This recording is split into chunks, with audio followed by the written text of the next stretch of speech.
My name's Sharon Wood and I'm a menstrual cycle enthusiast, I like to call myself.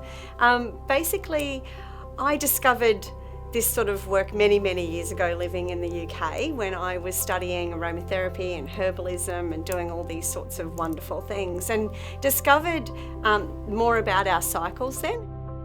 It was fascinating to me that I wasn't taught it in any other forum. I literally went through all of my school years and not really much was ever said.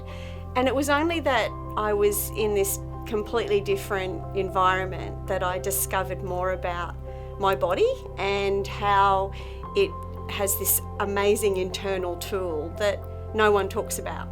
And it really fascinated me. I just kept on learning about it. I think there's still a lot of taboo around talking about periods because we still haven't educated people enough around the positive sides of it. I think we are getting better at reducing the stigma and the shame that's around cycles, but we still haven't stepped into that side of empowerment with it. So we're not teaching our women and menstruators the power that the cycle has.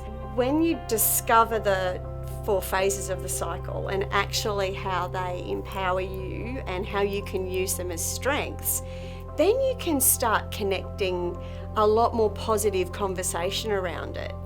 The best way to discover the 4 phases of your cycle is to first start listening to your body and start charting in whatever way you want, journaling in whatever way or form you want. That might be using a dial, it might be using a diary.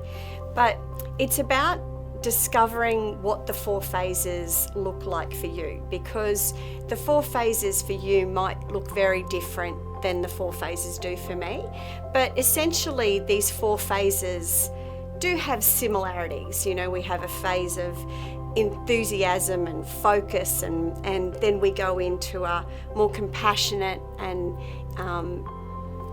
kind and empathetic phase, but still very powerful, strong phase.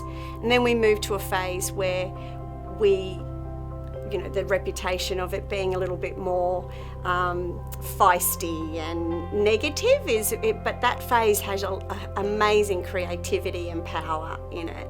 And then we have a phase of intuition and contemplation and just sort of rest, And when you discover what these 4 phases look like for you, then you can start to use them as strengths and work with your body rather than sort of pushing against it.